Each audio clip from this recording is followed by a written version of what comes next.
This podcast is brought to you by sarahraven.com, which is home to everything you need for a truly beautiful and productive garden. You'll also find great and essential gardening kit and stylish, lovely things to have in your house to bring the outside indoors, all inspired by the garden and the house being tied together. There's also plenty of garden inspiration, how-to videos and specialist growing guides. So head over to sarahraven.com today to discover even more.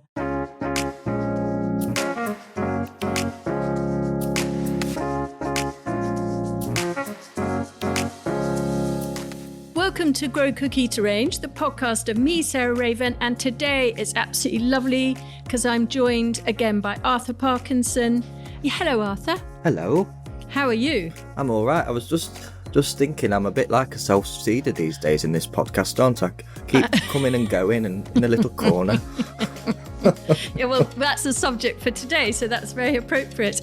But before we crack into our subject, which is about self-seeding perennials and spreaders, I just wanted to talk to everybody about Arthur's really wonderful new little mini jewel of a book called Hen Party, a celebration. And it's just the most lovely thing, which is Arthur's paintings, drawings of all the breeds of chicken, including really rare breeds, as a sort of celebration of the thing that is his passion, perhaps even more than gardening or equal to gardening, which are hens and hen keeping. So, Arthur, will you just tell us a little bit how the book came to be? Because it is just the most lovely, lovely thing. I think it would make a fantastic Christmas present for anyone even vaguely interested in hens. Oh, well, you know what a trial it is. You've helped me with all my gardening books with the layout and the design bit, and we know how. I don't think people realise how much of a slaughter it is if you don't get the right designer, but I did get very lucky with this book. I had Sam at Penguin, my editor, and a lovely girl called Olga, who was the designer. And for the first time, I was allowed to go into the office and do the layouts with somebody of brilliant. the drawings, and they were just we just worked well together. And I think when that happens with a book, yes, you do, with a visual book, get a beautiful book. But what I love about it the most, actually, is the size. I love the fact it's a little book. And it was funny, I was listening to a podcast Dawn French did yesterday, and she said she wants to write her next book in her own handwriting. Because I love the fact that some of the captions are my own handwriting. Yes. So I think, and you've got beautiful handwriting too, so I don't know why as writers we just allow them to put all our words into font. We should it's a really good point, Arthur. Yeah. So no, I am though. It's the first book I've done that I'm happy to have actually by my bed and not put under the bed. So that's a nice thing. No, well, that isn't true. I love all your books. But I mean, just the paintings. I mean, I'm just on a page now of a breed called Sumatra. And cockerel Grace of Jones. that. Wow. It really is the most dramatic thing you've ever seen. But do you know, I really love that you've done little paintings of eggs as well, the different eggs. Yeah. And all the breeds you've got are in there too. Yes, I know. Yeah. I've been looking them up. But I have it by my bed, just like you say. I've got a speckled Hamburg. And there's just these little personality sort of appraisals in a way, little biographies of each of the breeds, and overall as a celebration. But it's just a beautiful, beautiful object as well as having wonderful content. So I would say huge congratulations on that, Arthur. I think it's wonderful. So on to gardening rather than hens. Arthur's sort of changed his attitude to gardening in a way, I think. He's primarily a florist, and so he has a patch where he grows his own cut flowers and dahlias, that in fact are where he keeps his hens, but perhaps you can tell us a little bit about that, Arthur. But with that goes wanting to have his back garden very low maintenance. And so we thought we would do a couple of episodes on really low maintenance gardening. So perennial self-seeders and spreaders, as I mentioned in the intro. And then the next follow-on one, we thought we'd do low fuss perennials. So, just things that you might put into your garden because you're working full time, perhaps you've got a family, that will look fantastic in your garden without much attention from you. So those are the two sort of pair that we're going to do in the next month or so. So Arthur, why don't you kick off telling us a little bit about why you've moved to wanting more low maintenance gardening moving away from all your pots and things as the dominant thing, and more the perennial self-seeders and spreaders. Well, look, I think the nice thing about just wanting things in the vase is suddenly everything becomes more beautiful in a way rather than a problem. And also my grandma and my mum, who I kind of help with their gardens, I can't have a garden that is like a bedding plant scheme anymore, and it's not been like that for a long time. So it's really funny how suddenly what were problem plants become actually staple plants in a garden. Yeah. So kind of things that were once weeded out. So the first thing I'm going to mention are the Alpine strawberries, which I remember from being little in my Nan Armin's garden, and she had quite a lot of them. They love being under hedges and in gravel and very poor quality soil places. But I have to say, the taste of them, they're like little, nature's sweets. They've got more, they pack a punch more than a big strawberry. So this year I rediscovered them because they were growing in my neighbour Charlotte and Jimmy's driveway in the gravel where they park their cars. And I'd got that beautiful nasturtium purple emperor. Yes. And I'd picked some of that and I just thought, that vase looks a bit boring. And I just noticed the Alpine strawberries, and when they have fruit, they fruit like a big strawberry. You get the fruit, then you get the flower. And so I just picked, I think, 2 on the stem. And they just made this vase look like such a beautiful Dutch still life animation. And it was one of the favourite things I picked this year, actually. And that, honestly, was a plant that in my grandma Sheila's garden, I would spend hours weeding it out. I'd just treat it like it was a annoying little thing, because it's like a strawberry you'd grow in the allotment or the veg garden. It sends out runners, and it's very successful at doing it. It's like cobwebs of them. So I remember literally buckets worth I'd weed out of Sheila's garden. And I really regret it now, because actually I think I've won the battle with them. I don't think I'd reintroduce them there. But it's nice that where nothing else would grow, so really poor soil or gravel and dirt and things like that will grow. And I think as a little taste bud and something to pick, they're wonderful. I don't know if you've got any at Perch Hill. Do you know, funnily enough, we used to, and we took them out. And then when I was in the Inner Hebrides this summer, on Iona, actually, the amazing island where there's an incredible religious community that have been there for many centuries, and actually where John Smith, the great Labour politician, is buried. Anyway, it's a sort of spiritual centre, but it's also a very beautiful place. And funnily enough, there were loads in a raised bed of Alpine and normal large fruiting strawberries. Oh. And I sent a picture to Josie and I said, for the east-facing bank, let's create some raised beds and let's just let strawberries romp away. And they had this brilliant system of just plumber's pipe on a wire frame they'd made these cloches that fitted the whole raised bed in a very DIY sort of cheap way. And actually, so they had a net over it. But keep the birds off. Keep the birds off. Right. But, it wasn't a sort of fancy fruit cage or anything. It was just these raised beds with these cloches, homemade cloches over them. And I just thought it felt very like would fit at Perch Hill. And so we're going to actually install these raised beds over the winter with both normal fruit, big fruiting strawberries, things like Cambridge Favourite, I think is a variety we're going for, and we're going to underplant with lots of the Alpine strawberries. So I'm really looking forward to that. It's funny that you mentioned it, because honestly, this hasn't been choreographed. Oh, right. Listeners. So I'm replanting and on Instagram also, there's a photograph of a cake. It must be just a sponge cake that's fully iced, and then someone has gone and picked Alpine strawberries and pushed them into the icing. I don't know if you've seen it. No, I haven't. It's gone quite viral, so you'll have to search it after this. Yeah, but it looks so beautiful for like a summer wedding or a birthday party. They've just picked the whole stem of the fruit and the flower and a bit of leaf, and they pushed them into the icing all the way around. Wonderful. It looks so Jane Austen and gorgeous. Yes, yeah. But I mean, and it reminds me, because I remember Shane Connolly coming here and we had the little Texan wild tomato. Yeah. And it isn't a great thing to grow for eating because it's literally the size of a sort of fingernail, the fruit. So it's a bit fiddly. But he was crazy for it and now grows it every year in his greenhouse for picking, for flower arranging, because you get, as you say, this sort of abundant Dutch still life kind of vibe going. So when, you mention Alpine strawberries, it also that wild tomato, it's not hardy here, so it won't self-seed. So it's not really, what we're talking about, particularly in this one. But if you've got a greenhouse, it's a wonderful thing for flower arranging too. Okay, great. So my one linked to that is actually sweet Sicily. And the reason I wanted to mention it is for exactly the same reason as I remember as you with the Alpine strawberry. I remember as a child weeding that out of my parents' garden. They had quite a sort of formal herb section with things like French tarragon and parsley and some perennials, but some annuals.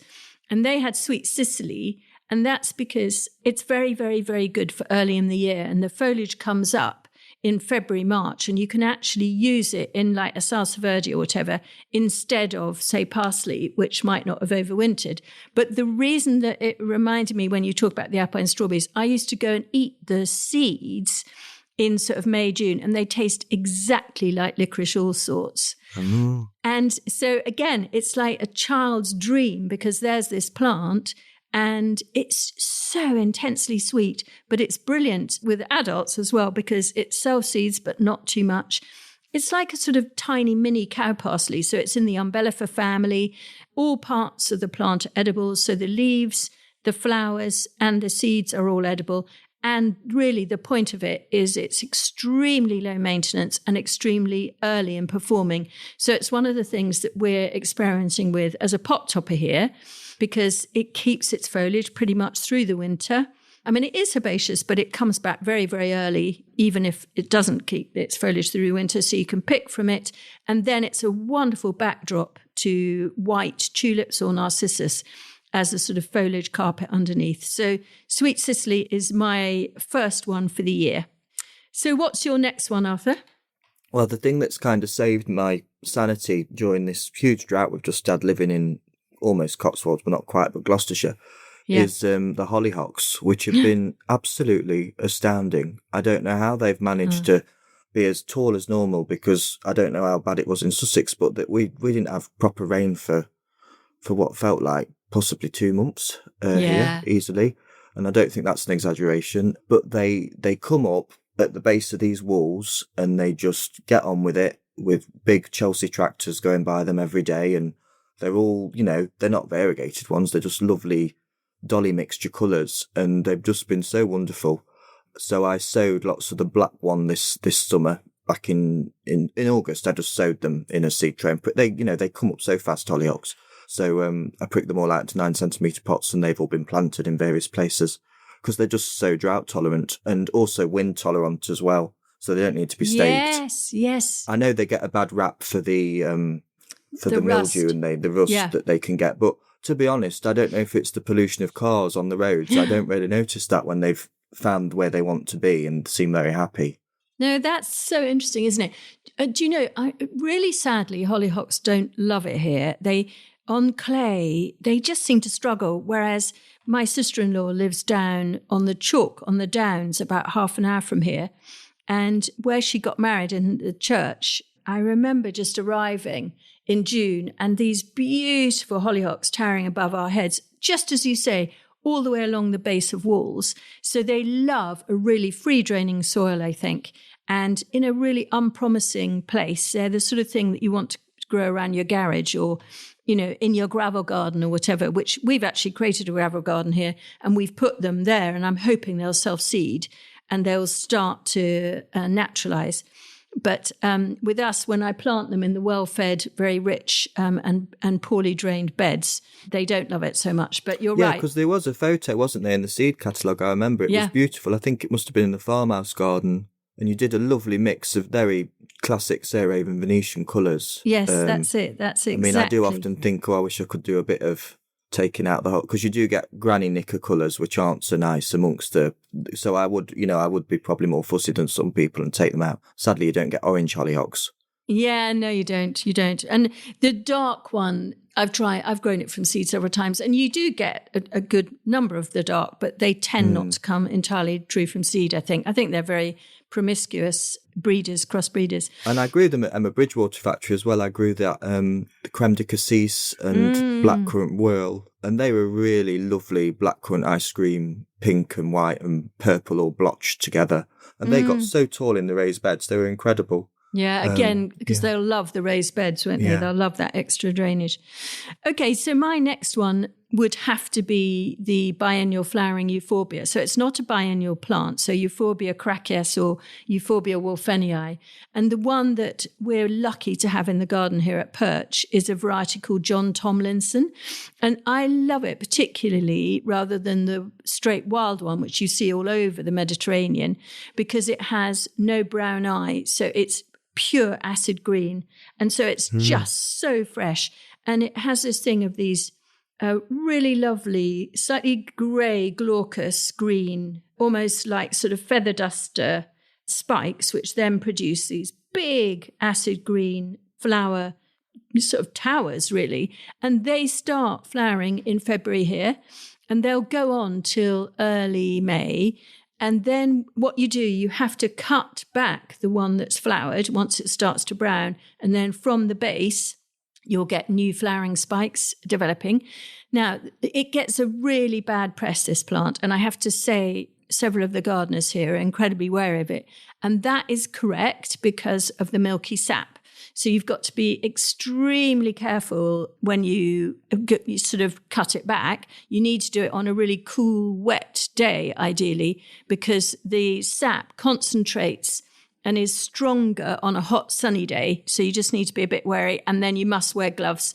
And yeah, I know, I can understand why people are scared of it. And I know you and I have both ended up in A&E with Euphorbia sap in our eye, not from that variety, but from oblongata.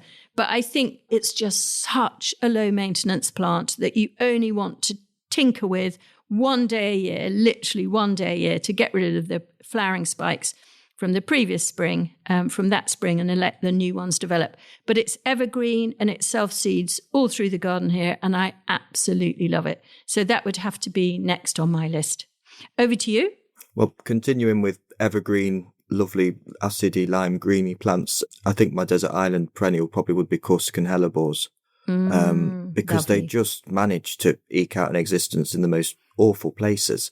I mean, as I've just said about the hollyhocks, no rain. I've got them at the base of a really big cherry tree. They never get watered. All through the summer, they give these beautiful waxy, kind of like miniature palm tree leaves. But then, of course, in the spring, when the bumblebees are waking up, they've got those beautiful flowers just full of nectar, and they're the most gorgeous, freshly cut lime green. Yes. I absolutely love them, and they're very strong, Yes. tall stems, and they just get on with it. I love to see them there's a little glade of them in Regent's Park underneath a wild cherry along one of the paths just before you go into the Avenue Gardens. So when I'm in London in the spring, I always try and do a little pilgrimage to see them there, because they just look nice. they're just so exotic, like yet British and hardy, and I love that. If there's a really frosty winter's morning, you'll see the flowers covered in frost, and then by midday they're alive with a bumblebee. I've collected the seed, and I've got them in a seed tray in my neighbour's greenhouse, and I'm just leaving them because I've Googled it, and apparently they do take 6 months to germinate. Okay. But I hope that they will scattergun themselves along the lane that they're in, but I haven't noticed them doing that yet. They used to self-seed in my nana's garden around her door in the cracks of concrete, but, I think they like to take their own decisions on where they end up. Yeah, well, that leads me on to my next one, which is the poppies. And because we're trying to concentrate on perennials here more than annuals, really, I think Papaver rubra is one of my top favourite plants. I mean, I love Mechanopsis cambrica too, the Welsh poppy, but Papaver rubra is the most incredible saturated orange, which is a colour both you and I love. And they are really transient. Like, I've tried to photograph them so many times and pick them and put them in a vase, but they drop their petals within minutes, really, rather than even hours. But they are wonderful in a garden. And down the drive here, we have a very, I love it, a chestnut paling fence. All the way along the drive, there's about a 6-inch band, I guess, of, pretty crappy old soil. And again, with lots of sort of gravel from the drive and things that have sort of gone in there over the years. And there's a total band of Papaver rubra all the way down there. And really genuinely, they start flowering in April and they're still flowering well into November. And what I find is that, along with Mechanopsis cambrica, which is the Welsh poppy, if you can bear to deadhead them, you absolutely don't need to, but if you can, you will get more flower. And a great friend of mine had a garden in North London. She's moved now, but she used to meticulously deadhead her Welsh poppies once every 3 or 4 days. And she literally just, yeah, I know, but it was worth it. I was like, oh my goodness, you're deadheading your poppies. She said, yes, because it's just like she did a sort of, didn't do she didn't deadhead one clump and she did another. She did a little experiment and she just couldn't believe the difference it made. So it does, if I can get round to it at a weekend, I do try and deadhead them just to promote more and more and more flower. But I do think the perennial self-seeding poppies, one or other of those, if you like yellows and oranges, Meconopsis cambrica, if you like just pure orange, Papaver rupifragrum. But I think there are less, I mean, the Welsh poppy is very well known, but the rupifragrum variety is not well enough known, I don't think. So I'm mad keen on that. Over to you in our tennis match of self-seeding perennials. Well, purely, one of the nice things about hot summers is we're getting more interesting pollinators, and the hummingbird hawk moth, I've noticed, seems to really love red valerian. Yes. So I've got various friends with driveways, and one friend's got lots of red valerian in her driveway in gravel, and it looks beautiful. It is a really gorgeous cranberry red. The thing is, you do need to cut it back, I think, after it's had its first flowering flush. Otherwise, it does go everywhere. But it's wonderful for a low-maintenance garden. And so it provides a good source of nectar for the hummingbird hawk moth. But if you've got a wildflower area, you need to have the lady's bed straw in your wildflower meadow, because that's what they use to lay their eggs on. Yes. So there are 2 plants, if you love that hummingbird hawk moth, which is literally like something out of Fantasia. It just, my spirit just lives when I see this little, we don't get hummingbirds in the UK, but it's the closest thing to a hummingbird because it has the same action. And it loves the red valerian because it's the perfect little shaped flower, tubular flowers for their little proboscis to go into. And what's the caterpillar food plant? So they love ladies' bed straw. I was at Spencer House in the summer where they've got these circles of wildflower meadows, and we watched a female hummingbird hawk moth lay her eggs in the ladies' bed straw. Yeah, those 2 plants, for red valerian for the adults and then the ladies' bed straw for the caterpillars. They love that.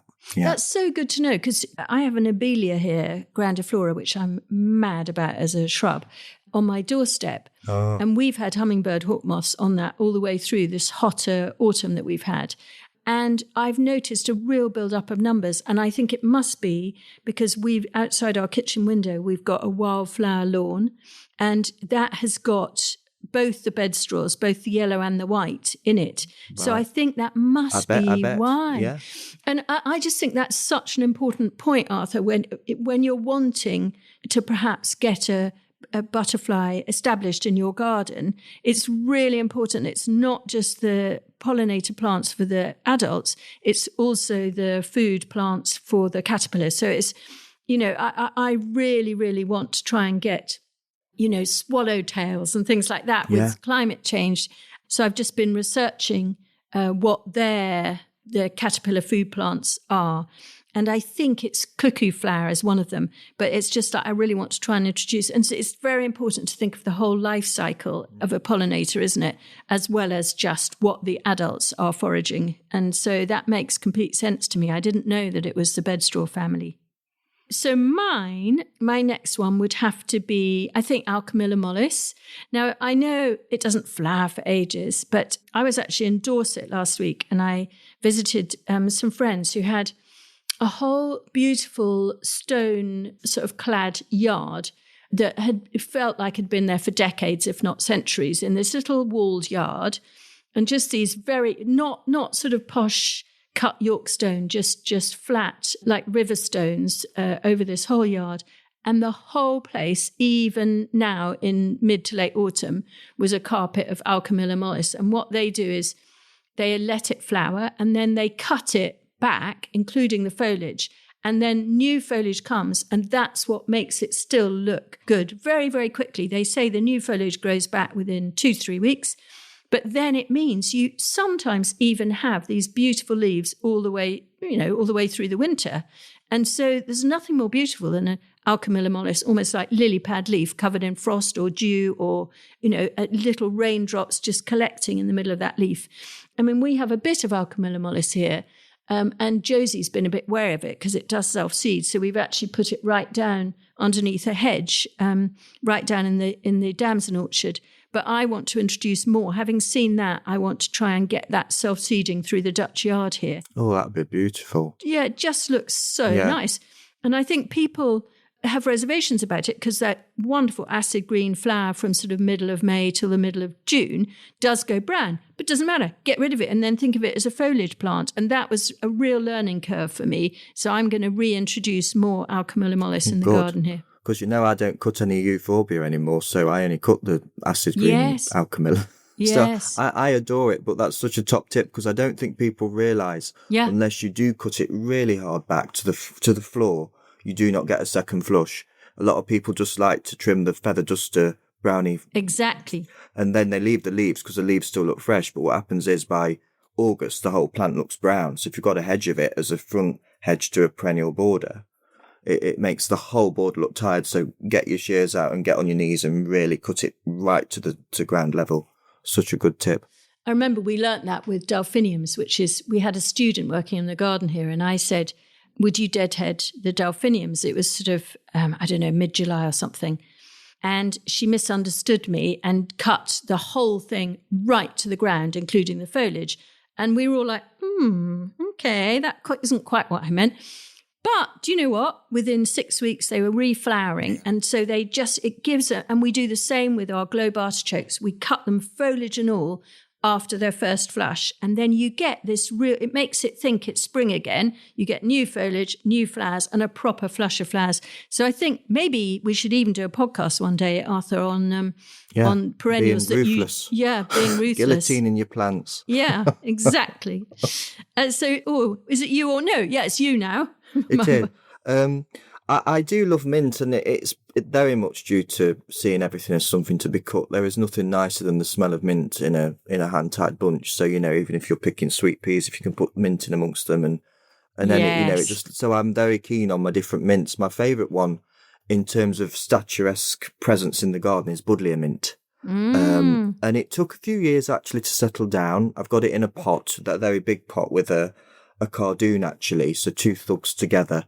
What I find is, because in that pot I like to put big tulips like brown sugar or ballerina. So when I'm planting them in, December, that means as my little trowel goes into the pot, the mint root is cut and that triggers fresh growth for next year because it's like a rotavator in the roots of them. And that's what all mint needs to be fresh. But the buddleia mint easily gets to 3 foot, if not 4 foot tall. It's incredibly beautiful. That's amazing. It would have been a classic plant that you'd have wanted in the house garden, but you probably would never plant it in the ground because, of course, it's a runner. But I think for, a hot courtyard garden where you want not just dumpy little herbs, for something really tall, it's fantastic. And it has a very big flower, which I think is probably why they called it buddleia mint. It is on a par with the size of a buddleia flower. It does get tired once it's flowered. You will end up wanting to cut it down probably by September. But it will come back and give you fresh foliage. So I like that of all the mints for size. But all the mints I love, yeah. That's a really good tip because we did a mint trial here and I did like the buddleia mint, but it was in pots and we only did it for a year. Yeah. And we chose our top sort of 3 or 4. But I think buddleia didn't make it into the top 3 or 4. But I think what the point is, we didn't give it enough time. Enough time, yeah. Mine didn't do anything the first year. I remember thinking, that's not like what I saw on Instagram. It didn't get tall. It just didn't do anything. And then the second year, it suddenly came up the way I thought it would. So yeah, maybe give it a second try. Yeah, fantastic. I would love that. I'll bring you a cutting if you chuck them away. Yeah, because I like you. I love that feeling that even if you don't actually smell it, but the idea that there's mint in a vase on the table or whatever, it's almost like the sort of imagining that amazing fresh smell, isn't it? I couldn't agree more. I love using herbs more and more in my arrangements. So my next one would have to be one of the verbenas. And if I had to choose between Verbena bonariensis or Verbena rigida or Verbena Bampton, I think I would probably go for rigida, funnily enough. I mean, bonariensis is fantastic and the goldfinches just love its seed. And we have goldfinches, they're called something, aren't they? Anyway, Charm. That's it, a charm of goldfinches. And sometimes when I look out of my workroom window, into definitely November, December time, verbenas are still flowering and seeding, and there are goldfinches on them. So without doubt, Bonariensis is a good one. But everybody knows that, and it's in almost every garden. Whereas I think rigida is not well enough known, which is only a third its size. There's one called Santos Purple that's very good. And I just love it as an edging plant, rather like you were describing Alchemilla mollis being used. I think Verbena rigida being used in that way is just so beautiful. And you don't need to deadhead it really. I mean, you can, but you don't have to if you want it immaculate. And it's just such a good one. But also, I really love the newer one called Verbena Bampton, which is dark crimson black leaves. It gets scraggy by the end of the year, but it really looks fabulous, I find, with tulips quite often. So it starts to flower very much earlier than the others. And we have it self-seeded through the gravel path in the perennial cutting garden here. And I've become obsessed with it because it's such a light, airy foliage for picking before it even flowers. And so it definitely starts the season off in a really good way. So it's much earlier than both Bonariensis and rigida. So Verbena Bampton, which is a new one, easy to grow from seed and will sell seed, I think is a bit of a winner. So your final one, Arthur? So when I was little, my granddad Ted, he was a builder, and he did this amazing driveway of sandstone. And I remember being little and the Albrecia was planted into the sandstone and just rivers of purple and mauve. And it's funny because as I started gardening, it was one of those really plants that I snubbed, didn't like it, just saw it as this dusty alpine-y thing. Yes, alpine, exactly. Especially when it wasn't in flower, see it at the garden centre. Even now I kind of scoff at it. But then I went to a place, Ashby Manor, I think it was called, where they did the gunpowder plot. And they've got this amazing water fountain area, which again was sunk and surrounded with sandstone. And the Albrecia was in there, and it did look beautiful because there was a lot of it. I think it's one of those things, if you can do a lot of these alpine plants and they're allowed to be big and just tumble down, they do suddenly look much grander than if they're just in a dunky little rockery. Yes. And it was it's nice when you know plants from childhood and they remind you of people in your life, because that just reminded me of my granddad. And such a weather-resistant plant and very good for pollinators. It was covered in honeybees. Oh, so nice. I probably won't have it unless I do have a very large sandstone wall to plant into. Yeah, but I appreciate it more. And of course, it's April and May it flowers, or even March sometimes. Well, you've got it along the veg bank, haven't you? Yes, exactly. And I was inspired by exactly as you say, a wall at Great Dixter, where they just planted it in the top of the wall and it just seeds down into the cracks in the wall. And you just get this extraordinary rich purple carpet. Yeah. And people are sniffy about it because when it seeds, you will get a mix of colours. It's not just the deep purple. You'll get, some more mauves. But I think it's wonderful. So I did exactly that here, which is we've got this old, not sandstone, but local stone. Oh, maybe it is sandstone, actually. I'm just trying to remember. Anyway, that we've renovated and we've left quite good cracks in the wall and used lime mortar. And we've found that the Albrecia is just fantastic. And you drive down the drive here in spring, and that is the thing, apart from wallflowers and tulips, really, that is the colour banner holder. I mean, it is like a flag. It's incredible. So I completely agree. I love Albrecia. People think it's what my mother would call vulgar, but it's not. It's just used in the right way. I think it can be. I've never really cut wonderful. It for the vase. I wonder what its vase life is. It's quite diddy, isn't it? But it'd be nice for a little bedside Be table. A good tendril, maybe, if you could pick it long. And if you seared it, I bet it would be fine. So my final one in this self-seeding perennial category would have to be Lychnis coronaria. And rather like the Alchemilla, I think it's almost as much for its foliage, and it's got that absolutely silk velvet silver leaves, pretty much like bunny's ears, I've forgotten its Latin name now. What is the Latin name?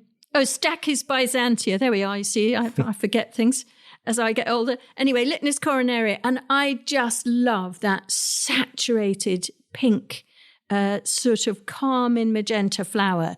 And I remember really well when I started off as a florist rather than a doctor, we did the most incredible wedding in Gloucestershire, actually. And the bridesmaids were in Lychnis coronaria coloured dresses. And that was the whole centre of this wedding. And so the bride in her posy wanted Lychnis coronaria. And I wasn't growing it at the time. So I had to go to my mother's garden where she had it, and I picked lots. But it always reminds me of that wedding when I see it. And I do love that colour, but it's the mix of that really rich jewel-like colour against the silvery silk velvet flowers that is such a winner. And if you keep picking it or deadheading it, it does go on all summer long. And there is, of course, a white one and now a very muted pink one, which is quite trendy at the moment. But it self-seeds, and it will self-seed into a path and into a driveway. And it's a very, very, very low maintenance perennial. So, and lovely cut flower. You need to sear the stem ends in boiling water for 10 seconds and then into cold water. But it's wonderful in a vase and lasts really well. Fabulous, Arthur. I think that's a really good episode for more low maintenance gardening for people who want a garden that they don't really have to. It just looks after itself pretty much with the odd bit of tinkering.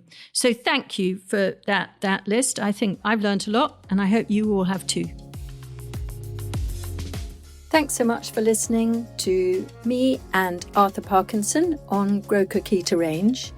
And next week, Arthur's back again, and we're going to move from self-seeding, self-perpetuating perennials to the best perennial plants that we find really low maintenance that look good for longest. See you then.